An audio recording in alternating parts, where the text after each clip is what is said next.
नमस्कार, future express में आप सभी का स्वागत है। मैं हूं सुमित और वीकली एक्सपायरी का दिन भारतीय बाजारों में आज भी रफ्तार तो कायम है, लेकिन रफ्तार थोड़ी हल्की जरूर हुई है। करीब करीब फ्लैट टू पॉजिटिव साइड पे इंडेक्स कामकाज कर रहा है। 44-45 अंकों की बढ़त यहां पर देखने को मिली। सेंसेक्स भी करीब करीब फ्लैट टू पॉजिटिव टोन के साथ ही यहां पर भी कामकाज होता हुआ दिखाई पड़ रहा है। निफ्टी बैंक थोड़ा प्रेशर में है। इनफैक्ट निफ्टी बैंक तो आज लाल निशान में है।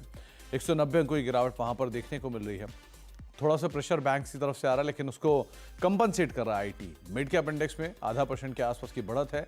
लाइकवाइज स्मॉल कैप इंडेक्स भी करीब करीब 0.5% के आसपास की बढ़त के साथ ही कामकाज करता हुआ दिखाई पड़ रहा है। वहां पर भी खरीदारी है। तो मोर लेस ब्रॉडर मार्केट्स तेजी में है या खरीदारी में है। फ्रंटलाइन इंडेक्स भी थोड़ी बहुत खरीदारी में है और निफ्टी बैंक प्रेशर में फ्लैट साइड पर कामकाज कर रहा है। एडवांस डिक्लाइन में 1500 शेयर तेजी में और करीब करीब 900 शेयरों में बिकवाली देखने को मिली। तो एडवांस डिक्लाइन एडवांसेस के फेवर में सो फार कामकाज करता हुआ आपको दिखाई पड़ेगा। सेक्टर वाइज कहां पर सिचुएशन है? सेक्टर में सबसे ऊपर आईटी आज फिर है, 1.5% के आसपास की बढ़त है और दोनों हैवी वेट पार्टिसिपेट कर रहे हैं। टीसीएसपी और इन्फोसिस दोनों पार्टिसिपेट करते हुए। इसके अलावा 0.5% की बढ़त है फार्मा में। रियल्टी 0.5% ऊपर है। Oil and gas flat to positive है। Capital goods flat to positive है। सीपीएससी इंडेक्स जो करीब करीब 3/4% की बढ़त के साथ कामकाज कर रहा है। बैंक्स फिनेंशियल्स दोनों में ही 1/4% के आसपास की गिरावट सो फार देखने को मिल रही है। तो एक अच्छी खरीदारी है आईटी में, पीएसयू में, इसके अलावा रियल्टी में और साथ ही साथ फार्मा में। डिफेंसिव धीरे धीरे आगे आ रहे हैं बेसिकली। और अगर बाकी कंट्रीब्यूशन के ऊपर नजर डाली जाएगी ओवरऑल कंट्रीब्यूशन में, तो सबसे ऊपर नाम आईसीआईसीआई बैंक का आता है, 38 अंकों कंट्रीब्यूशन। रिलायंस 18 अंकों कंट्रीब्यूशन। टीसीएस इन्फोसिस मिला के 30 अंकों कंट्रीब्यूशन यहाँ से है। एचडीएफसी बैंक कल के नए रिकॉर्ड स्तरों के बाद थोड़ी सी प्रॉफिट टेकिंग आज है। Axis bank, Bajaj finance updates के बाद नीचे और इंडसइंड बैंक 4 अंकों के आसपास का नेगेटिव कंट्रीब्यूशन यहाँ से आता हुआ दिखाई पड़ रहा है। आज हम बातचीत करेंगे प्रशांत सर से। प्रशांत सावंत हमारे साथ मौजूद हैं, जिनसे हम चर्चा करेंगे मार्केट्स को लेके। प्रशांत से बातचीत होगी कुछ स्टॉक्स स्पेसिफिक इंडिविजुअल स्टॉक्स पे या ऑप्शन पर, इन सब पे बातचीत होगी। लेकिन ऑप्शंस के नंबर आपकी स्क्रीन पर 24,350, 24,400, 24,500 ये निफ्टी की स्ट्राइक्स है, जहां पर आपको कॉल राइटर्स दिखाई पड़ेंगे। साथ ही साथ 24,300, 24,200, 24,000 के जोन्स में या 24,100 के जोन्स में थोड़ी बहुत पुट राइटिंग है। लेकिन 24,300, 24,350, 24,200, 250 इन जोन्स पे आपको major call writers put writers का जमावड़ा दिखाई पड़ेगा। निफ्टी बैंक के केस में 53,000 की दहलीज पर है, तो 53,000, 53,100, 53,300 यहाँ पर थोड़ी बहुत कॉल राइटिंग है। लेकिन 52,900 पे पुट राइटर्स हैं, 52,800 पे थोड़ी बहुत पुट राइटिंग है, 52,500 के आसपास पुट राइटिंग है। हीट मैप की सिचुएशन सो फार बुलिश, क्योंकि मार्केट्स में जो ब्रॉडर मार्केट से खरीदारी में है, तो आप कह लीजिए बुलिश या फिर 55-45 के रेशियोज के इर्द गिर्द कहीं घूम रहे हैं। 42 लॉन्ग है, करीब 57 शॉर्ट कवरिंग है, 32 शॉर्ट है और 51 के आसपास अनवाइंडिंग आपको दिखाई पड़ेगी। कहाँ पर लॉन्ग, कहाँ पर शॉर्ट कवरिंग, ये भी एक बारी आप नज़र डाल लीजिए। लॉन्ग बन रहे हैं फार्मा में, डिफेंसिव आज क्रूशियल है। लुपिन, लॉरस फार्मा से, कोफोर्ज परसिस्टेंट आईटी से जो कि लॉन्ग साइड पर है। लाइकवाइज शॉर्ट कवरिंग में आपको इप्का और साथ ही साथ केमिकल्स एंड नवीन फ्लोरिन जहाँ पर कुछ शॉर्ट कवरिंग है, यहाँ पे खरीदारी दिखाई पड़ रही है। लेकिन एबी फैशन, आरईसी ये कल के अपडेट के बाद से ही लगातार चल रहा है और चमल फर्टिलाइजर यहाँ पर भी खरीदारी देखने को मिल रही है। शॉर्ट बिल्डअप कहाँ हो रहे हैं, अनवाइंडिंग कहाँ है? शॉर्ट बिल्डअप है रैमको सीमेंट में, वो प्राइसेस कट की खबर।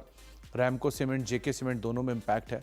बजाज फाइनेंस अपडेट्स का इम्पैक्ट है 1.5% नीचे। बंधन बैंक 1.5% नीचे। एचडीएफसी बैंक कल की खरीदारी के बाद profit taking. Ambuja cement prices का इम्पैक्ट। आरबीएल और आईसीआईसीआई लोम्बार्ड, कैनफिन होम 1.5% के आसपास की डिक्लाइन यहाँ से भी देखने को मिल रहा है। अब बातचीत कर लेते हैं प्रशांत सर से। प्रशांत सर नमस्कार, स्वागत है कार्यक्रम में। मार्केट्स को लेके पहले आपका एक व्यू चाहूँगा कि बाजार में हाई पे हाई तो रोज़ नए बन ही रहे हैं। आज आईटी सामने आ गया, थोड़ा बहुत फार्मा सपोर्ट कर रहा है, हैवीवेट में रिलायंस भी है। आप कैसे देख रहे हो मार्केट्स को? क्या करना चाहिए अभी? कितना कॉशियस स्टांस रखें और कैसे इंडेक्स में प्ले करें? सुमित जी, गुड आफ्टरनून और सभी दर्शकों को नमस्कार। तो यहाँ पे सबसे पहले अगर निफ्टी पे बात करें तो मेरी एक सलाह होगी कि अब एक लॉजिकल अप्रोच रखना होगा। हम रोज हाई बना रहे हैं, बट मुझे लग रहा है कहीं ना कहीं आपको एक रैशनल डिसीजन जो होता है, यानी एक लॉजिकल अप्रोच रख के कहीं ना कहीं आपको जो शॉर्ट टर्म ट्रेड्स आपके हैं, वो इंडेक्स स्पेसिफिक हो या फ्यूचर्स में हो, कहीं ना कहीं आपको क्लोजली ट्रेल करना होगा। अगर मैं निफ्टी स्पेसिफिक बात करूं, हम कंफर्टेबली 24,300 के ऊपर ट्रेड कर रहे हैं और ऑलमोस्ट 24,330, 340 इस जोन में आज हम 24,400 को भी ऑलमोस्ट छू के आए स्पॉट में। मुझे लग रहा है यहाँ पे आपका जो पोजिशनल स्टॉप लॉस होगा वो अभी भी 24,100 के थोड़ा आजू बाजू, यानी 24,080, 24,090 इस जोन में होना चाहिए। जब तक ये लेवल्स बरकरार है, हर डिप बाय की जा सकती है।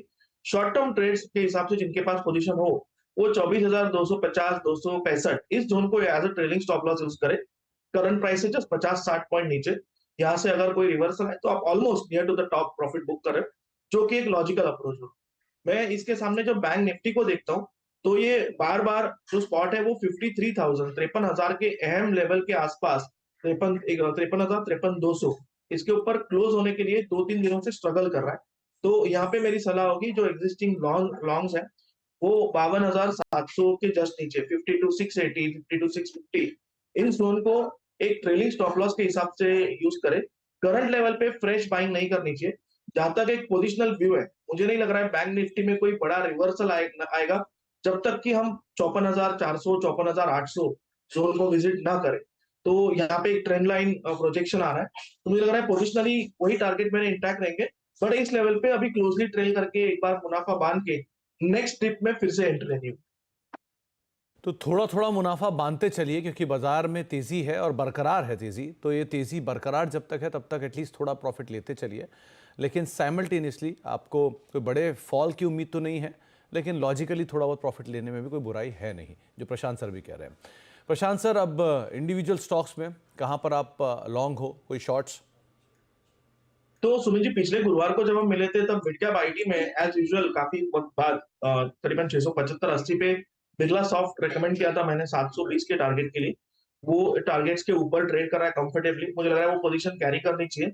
अब मुझे लग रहा है इस सेगमेंट में कोफोर्ज एक अच्छा ब्रेकआउट दिखा रहा है, ऑलमोस्ट 5,850 के अहम लेवल के ऊपर ट्रेड कर रहा है।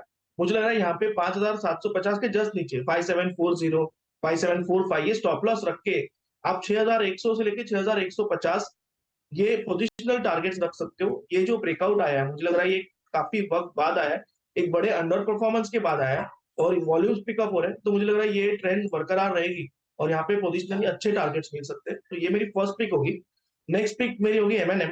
यहाँ पे जब भी 20 डेमो अपवर्ड स्लोपिंग पे एक नैरो रेंज बन के कॉन्ट्रैक्शन होके जब डिप आती है, तो नॉर्मली आप अगर इस पैटर्न को देखो, इस स्टॉक में एक अच्छी अपमूव आती है। तो यहाँ पे मेरा जो स्टॉप लॉस होगा वो होगा 2,880 2880 स्पॉट। तो मेरा टारगेट होगा वो होगा 2,985 से लेके 3,000 2985 टू 3,000। तो ये मेरी सेकंड पिक होगी। थर्ड पिक मेरी होगी एक ऐसा स्टॉक जो काफी वक्त बाद ब्रेकआउट के लेवल के ऊपर सस्टेन कर रहा है। हालांकि एक राउंड नंबर रेजिस्टेंस पे, बट मैं यहाँ पे थोड़ा प्रीएम्प्ट करूंगा, होगा इंडस टावर। तो ये रेंज ब्रेकआउट जो हुई है और अभी हम 400 के इर्द गिर्द ट्रेड कर रहे हैं, 390 के नीचे 389 388 स्टॉप लॉस रख के आप 415 से लेके 425 इस जोन के टारगेट्स रख सकते हैं।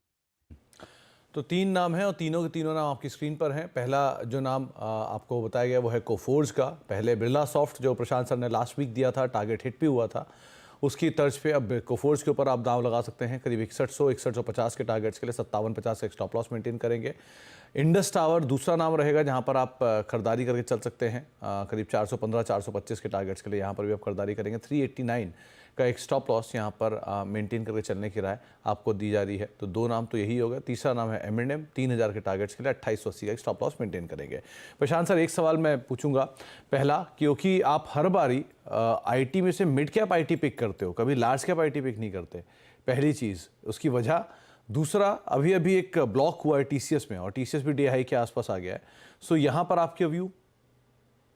जी सुमित जी, टीसीएस एक्चुअली मेरे रडार पे है और अगर हम देखें तो इसके डेली चार्ट पे एक गैप है 4,150 4,160। मैं इसी को टारगेट मान के चल रहा हूँ, करीबन यहाँ से 100 पॉइंट दूर 2.5%, जो कि एक अच्छा स्विंग ट्रेड के लिए टारगेट होगा। यहाँ से 4,150 स्पॉट स्टॉप लॉस क्या रखना होगा, तो अभी करंट लेवल से आप स्टॉप लॉस रख सकते हो 4,000 के जस्ट नीचे 3,995 3,990। तो मुझे लग रहा है कि ऑलमोस्ट 1:2 की ट्रेड होगी। तो ये बिल्कुल यहाँ पे आप बाय कर सकते हैं और 4,150 के ऊपर ये अगर क्लोज करे तो पोजिशनली स्टॉक पे मेरा व्यू है कि ये 4,300 तक के लेवल भी दिखा सकता है। काफी दिनों बाद आईटी में एक स्ट्रॉन्ग बेस फॉर्मेशन के बाद ब्रेकआउट आया है। नॉर्मली जब इस तरह का ब्रेकआउट आता है तो जो मूव्स आते हैं वो काफी देर तक सस्टेन करते हैं। और दूसरा, वो आपने मिड कैप आईटी क्यों चुना हमेशा? जी यहाँ पे सुमित जी, एक्चुअली मैं जो फ्रंट लाइनर आईटी है, इनमें से मैं कोई ऑप्शन ढूंढने की कोशिश कर रहा हूँ अगले सेगमेंट के लिए। और यहाँ पे कोफोर्स में जो ब्रेकआउट आया है, मुझे लग रहा है पोजिशनली यानी 3-4 दिनों के हिसाब से एक बहुत अच्छा ट्रेड हो सकता है। चलिए प्रशांत सर से हम आगे बातचीत जारी रखेंगे कुछ और स्टॉक्स पर, लेकिन अब हमारे साथ बातचीत करने के लिए शेयर इंडिया की मैनेजमेंट मौजूद है। FY25 के Q1 में कंपनी की आय करीब 37% और मुनाफा 8% बढ़ा है। एबिटा में भी करीब 11% के आसपास ही ग्रोथ रही है, लेकिन मार्जिन थोड़ा सा फ्लैट साइड पर आया है। नंबर से बातचीत करने के लिए हमारे साथ जुड़ रहे हैं कंपनी के सीईओ सचिन गुप्ता जी। सचिन जी नमस्कार, स्वागत है कार्यक्रम में। पहले तो नंबर्स के ऊपर ही मैं आपका एक व्यू चाहूँगा, क्योंकि जिस तरह का मतलब बाजार में तेज़ी है, जिस तरह की हम सिचुएशन से बातचीत कर ही रहे हैं, ऑलरेडी नए हाई पे हाई बन रहे हैं। सो आपके नंबर्स में भी रिफ्लेक्शन आ रहा है, अच्छी ग्रोथ देखने को मिली आई फ्रंट पर। सो ये ट्रेजेक्ट्री कैसे रहने वाली है, क्या सिचुएशन हम गोइंग फॉरवर्ड और देखने वाले हैं? सुमित जी देखिए, ओवरऑल लास्ट 2-3 साल स्टॉक ब्रोकिंग सेगमेंट पूरे ओवरऑल सेक्टर के लिए बहुत अच्छा सेक्टर रहा है और शेयर इंडिया इसके अंदर एक अच्छा बेनिफिट रहा है। हम लोगों ने अच्छी ग्रोथ दिखाई है लास्ट 3 साल से। और जो Q4 हमारा FY24 का लास्ट क्वार्टर था, उसके अंदर भी हमारा जो रेवेन्यू था वो 465 करोड़ का था, which is 36% high year on year basis. हमारा EBITDA was 175 crore, again this is 11% jump year to year basis. और हमारा नेट प्रॉफिट भी 116 करोड़ का था, which is 8% higher year basis. तो सचिन सर 8% का है, विच जी जी जी क्लियरली जो हमारा 40% के आसपास का हम मैनेज कर रहे हैं। तो सचिन सर, और जहां तक आपने पूछा मार्केट हाई बना रहा है, definitely sir retail participation continuously add हो रहा है और इन्वेस्टर्स आईपीओ साइड से प्राइमरी सेकेंडरी सब जगह से इन्वेस्टर्स बढ़ रहे हैं, पार्टिसिपेशन बढ़ रहा है। और हमें लगता है ये एक बड़ा इवेंट अभी पूरे देश के लिए खत्म हुआ है, जो कि जनरल इलेक्शंस खत्म हुए हैं और मार्केट पॉलिटिकल साइड पे एक बड़ी स्टेबिलिटी है। और आने वाले 5 साल में एग्जीक्यूशन साइड पे गवर्नमेंट साइड से अच्छा पुश रहेगा और हमें लगता है ये सारा इसका बेनिफिट आगे ओवरऑल मार्केट को रहेगा, पार्टिसिपेशन इसी तरह बढ़ेगा और ये पूरे सेक्टर को अगले 5 साल में आप देखेंगे एक नए जोन में जाते हुए। And share India will also C good growth in coming 5 years. तो सचिन सर, ये ब्रोकरेज बिजनेस के अंदर करीब करीब 27% की एक अच्छी ग्रोथ आपने वाई बेसिस पर देखी है एंड साइमल्टेनियसली आपने 2 नए एक्विजिशंस भी किए हैं इसी सेगमेंट को और या बाकी सेगमेंट्स को और बूस्ट करने के लिए। सो ये तरह की ग्रोथ को आप कैसे मेंटेन रखोगे? 1 2 दूसरा जो 2 नए एक्विजिशन किए हैं इनका कितना इम्पैक्ट या कब तक इनका इम्पैक्ट हम देखेंगे? सुमित जी, मैं एक आपके माध्यम से आपके व्यूअर्स को और सबको ये बताना चाहता हूँ कि सारा फोकस इस टाइम जो शेयर इंडिया का है वो रिटेल ग्रोथ की तरफ है। रिटेल में हम लोगों ने रिटेल को बड़ा करने के लिए हमें टेक साइड पे सपोर्ट चाहिए था, तो हमने 2 कंपनी एक्वायर किया, एल्गोवायर और यूट्रेड, जो कि सब्सिडीज है शेयर इंडिया की। यूट्रेड के साथ मिलके हम लोगों ने एक एल्गो फॉर रिटेल, यूट्रेड एल्गोस के नाम से एक प्रोडक्ट लॉन्च किया है अभी 4-5 महीने पहले और इसके थ्रू हमें रिटेल पार्टिसिपेशन काफी अच्छा मिल रहा है। और ये दोनों टेक कंपनीज हेल्प कर रही हैं एक अच्छा प्रोडक्ट डिजाइन करने में जो रिटेल के काम आता है। जो रिटेलर एल्गो ट्रेडिंग करना चाहता है वो यूट्रेड एल्गो के माध्यम से शेयर इंडिया के थ्रू वो ट्रेडिंग कर सकता है। और जहां तक की पार्टिसिपेशन की बात है, इस टाइम हम लोग का फोकस MTF प्रोडक्ट एक बड़ा प्रोडक्ट है जहां पे हम फंडिंग कर सकते हैं रिटेल को। और भी कई इनोवेटिव रिटेल प्रोडक्ट्स के ऊपर हमारा फोकस है। तो आप देखेंगे ऑलरेडी हमारा retail growth year on year basis पे, ओनली रिटेल की बात करूं, it is more than 100% in terms of account opening. और MTF हमने बुक अभी लास्ट ईयर स्टार्ट की, उसमें अच्छा ग्रोथ आया और अगले 3-4 साल में ये रिटेल नंबर हमारा काफी तेजी से बढ़ेगा, ऑनलाइन ऑफलाइन दोनों तरफ से। और हम लोग ऐसे सारे प्रोडक्ट डिजाइन कर रहे हैं रिटेलर्स के लिए जो कि क्लाइंट की डिमांड है, उसी के हिसाब से सारे प्रोडक्ट डिजाइन करके ऑफलाइन ऑनलाइन दोनों तरफ से पुश कर रहे हैं। एंड वी होप आप देखेंगे नेक्स्ट 2-3 साल में रिटेल ग्रोथ काफी बड़ी आने वाली है शेयर इंडिया। क्योंकि एल्गो को रिटेल पे लाने की बातचीत की है, सो क्या प्लान आपने इसके लिए ईयर मार्क करके रखा हुआ है? और क्योंकि आपके इस सेगमेंट में या अलग अलग ब्रोकरेज हाउसेस बढ़ रहे हैं, धीरे धीरे कंपटीशन भी स्टिफ हो रहा है जैसे मार्केट ग्रो कर रही है, सो इसको आप कैसे मिटिगेट करोगे? सुमित जी, जैसे आपने बताया कि 2 टेक कंपनीज हमने जो एक्वायर की हैं, उसका पर्पस यही है कि हम लोग इनोवेटिव प्रोडक्ट्स रिटेल के दे पाए। तो हमने जो प्लान बनाया उसमें पहला तो यही है कि एल्गो फॉर रिटेल जो यूट्रेड एल्गोज है, इसके माध्यम से हम ऑनलाइन ट्रेडर्स जितने हैं उनको हम कैप्चर कर पाए, उनको एक आसान प्रोडक्ट दे पाए ट्रेडिंग के लिए। और उसमें काफी लोगों का इंटरेस्ट भी आ रहा है और इसके लिए हम लोग ऑनलाइन मार्केटिंग के साथ साथ जितनी मेन सिटीज हैं इंडिया की, वहां पे हम कॉन्फ्रेंसेस भी कर रहे हैं और रोड शोज भी कर रहे हैं, वहां से भी लोगों का काफी इंटरेस्ट आ रहा है। तो ये एक ऐसी यूनिक स्ट्रैटेजी है जो जहां पे हमें शेयर इंडिया को एक एज है और हमें लग रहा है कि आने वाले टाइम में यहाँ पे एक हमें बड़ा ट्रैक्शन यहाँ से क्लाइंटों का मिलेगा। और MTF दूसरा प्रोडक्ट है, MTF को भी हम लोग एक अच्छे लेवल पे पैन इंडिया लेवल पे पुश कर रहे हैं। ये भी एक क्लाइंट एक्वायर करने के लिए एक अच्छी स्ट्रैटेजी है। रिसर्च बेस हमारा अच्छा है, तो ओवरऑल हम लोग जितने भी रिटेल को ट्रैक करने के लिए प्रोडक्ट्स चाहिए उन सब पे शेयर इंडिया ध्यान दे रही है और यूट्रेड एल्गोस को हम लोग काफी अग्रेसिवली पुश कर रहे हैं। तो गुप्ता सर, क्योंकि बहुत सारे सर्विलांस भी अब शुरू हो गए हैं और जो रेगुलेटर है वो भी काफ़ी विजिलेंट है। रिसेंटली उन्होंने एक डिस्काउंट ब्रोकर्स को लेकर अपना एक सर्कुलर भी जारी किया था। ये किस तरह का इम्प्लीकेशन आपके लिए रहेगा, क्योंकि बहुत सारे ब्रोकर हाउसेस की मेजर रेवेन्यू का हिस्सा आता है। सो आप पे भी कोई इसका इम्पैक्ट है क्या अदरवाइज? देखिए ऐसा है सर कि आप अभी रिसेंट सर्कुलर की बात कर रहे हैं जिसमें कि ऑप्शन के चार्जेस को उन्होंने यूनिफॉर्म करने की बात की है। हमें ऐसा लगता है ये एक गुड स्टेप है ओवरऑल, जिससे कि हर वो ब्रोकर पार्टिसिपेट कर पाएगा पैन इंडिया लेवल पे, जो कि शायद कॉम्पीट नहीं कर पा रहा था due to the cost factor. Correct. तो जब भी कोई रेगुलेटर स्टेप लेता है ये हमेशा रिटेल के बेनिफिट के लिए लेता है। हमें ये लगता है कि ये स्टेप नेगेटिव नहीं होगा, ये स्टेप ओवरऑल पॉजिटिव होगा। अडेप्टेशन में थोड़ा टाइम लगता है, बट अगर हम शेयर इंडिया लेवल पे बात करें तो शेयर इंडिया पे इसका कोई बहुत मेजर इम्पैक्ट हम लोग को, हमारी मैनेजमेंट को अभी तक नहीं नजर आ रहा है। एंड जो भी चैलेंजेस हैं पूरी इंडस्ट्री के साथ हैं, एंड इंडस्ट्री की ग्रोथ के लिए ज्यादा ब्रोकर्स का रहना, उनका रेलिवेंट बिजनेस होना ओवरऑल इंडस्ट्री के लिए अच्छा है। जिस हिसाब से इंडिया में पार्टिसिपेशन बढ़ रहा है तो वो उसका concentration to some brokers is not good for the overall industry. तो अगर वो जो सेबी ने स्टेप लिया बड़ा वाइज स्टेप है, एंड आने वाले समय में हम सब इस स्टेप को अप्रिशिएट करेंगे। और शेयर इंडिया लेवल पे भी हम लोग को इस स्टेप से कोई नेगेटिव इम्पैक्ट नहीं है, पॉजिटिव है सर। चलिए, बहुत बहुत शुक्रिया सचिन सर हमारे साथ बातचीत करने के लिए। समय का अभाव, वरना आपसे और बात करते, लेकिन बहुत बहुत शुक्रिया आज हमें अपना समय देने के लिए, हमसे चर्चा करने के लिए, और आपको शुभकामनाएं आने वाले क्वार्टर्स के लिए, नंबर्स के लिए भी। स्टॉक आपको सस्ता भले दिखाई पड़ रहा है क्योंकि उसमें स्टॉक स्प्लिट हुआ है, तो ये भी मैं सभी दर्शकों को बता दूं, जो अगर 300 रुपये का दाम देख रहे हैं तो उसमें स्टॉक स्प्लिट है, इसकी वजह से वो दाम आपको कम दिखाई पड़ रहा है। आगे बातचीत करेंगे हम। प्रशांत सर से हमारे साथ मौजूद है। शेयर इंडिया का स्टॉक बातचीत में ही 3.5% ऊपर आ चुका है, DI के आसपास स्टॉक अभी कामकाज भी कर रहा है। ब्रेक का वक्त हो गया, ब्रेक के बाद लौटते हैं। प्रशांत सर से हम बातचीत करेंगे एक सस्ते ऑप्शन के ऊपर भी, लेकिन जाने से पहले राजेश सर ने कल एक फ्यूचर में कॉल दी थी, एक इसी शो में कॉल दी थी, वो थी इन्फोसिस को लेकर, जहाँ पर खरीदारी वगैरह चलने की राय उनकी तरफ से आई थी, और उस कॉल के टारगेट्स जो हैं वो अचीव होते हुए दिखाई पड़े हैं। एक बढ़िया कॉल जो कि राजेश सर ने कल दी थी, उसके ऊपर भी हम बातचीत करेंगे छोटे से ब्रेक के उस पार।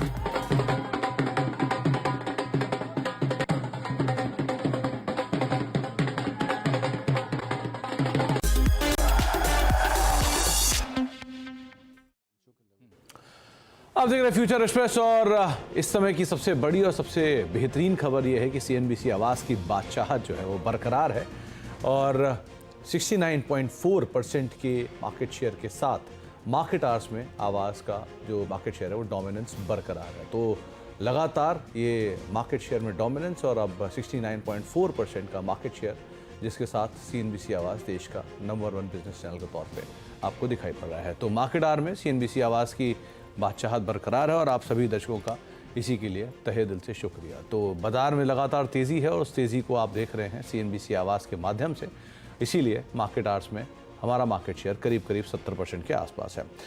प्रशांत सर, अब सस्ते ऑप्शन की बारी, आपने क्या चुना? तो सुमित जी, यहाँ पे जैसे मैंने कुछ देर पहले कहा था, HCL टेक मुझे अच्छा लग रहा है। एक छोटे रिस्क पे ये ट्रेड लेंगे, क्योंकि यहाँ से अगर ये टेक ऑफ हो तो रिवॉर्ड बड़ा हो सकता है। इसकी जो 1520 1520 स्ट्राइक प्राइस की कॉल ऑप्शन करीबन 35 के आसपास है। यहाँ पे जस्ट 23 23.5 के आसपास स्टॉप लॉस रख के एंट्री की जा सकती है। जो टारगेट होगा वो 55 और 70 का टारगेट 2 होगा, 55 और 70। तो HCL टेक जुलाई की 1520 की कॉल 35-36 रुपए के आसपास कामकाज कर रही है। इस पे आप खरीदारी करके चल सकते हैं। प्रशांत सर बहुत देर से बोल भी रहे थे, कोई लार्ज कैप IT को ढूंढ रहे हैं आप सस्ते ऑप्शन के तौर पे, तो HCL टेक उन्होंने आइडेंटिफाई किया है, जिसमें आप खरीदारी कर सकते हैं 1520 की कॉल में। 55 पहला टारगेट, 70 दूसरा टारगेट, और 23 का एक स्टॉप लॉस यहाँ पर मेंटेन करके चलने की राय आपको प्रशांत सर दे रहे हैं। बहुत बहुत शुक्रिया प्रशांत सर हमारे साथ मौजूद रहने के लिए और बाजार में बातचीत करने के लिए, सभी शेयरों पर राय रणनीति रखने के लिए। जाने से पहले प्रशांत सर का तो सस्ता ऑप्शन आपके सामने आएगा ही, HCL टेक, लेकिन साथ ही साथ राजेश पालिया जी ने भी कल एक इन्फोसिस की कॉल दी थी, वो भी आप देख लीजिए, उसके भी टारगेट्स अचीव होते हुए हुए दिखाई पड़े हैं। तो ये रजिस्टर की कॉल थी, 1620 की कॉल, 60 रुपये के आसपास 65 के टारगेट थे और शेयर अभी भी 66-67 के जोन्स पे कामकाज कर रहा था। टारगेट अचीव यहाँ पर भी हुआ। उम्मीद लगाते हैं कि प्रशांत सर का HCL टेक भी जल्दी टारगेट अचीव करता हुआ दिखाई पड़ेगा। इसी के साथ एक ब्रेक के बाद लौटते हैं और आशीष आपके साथ मौजूद रहेंगे सास बहू सेंसेक्स लेके। नमस्कार।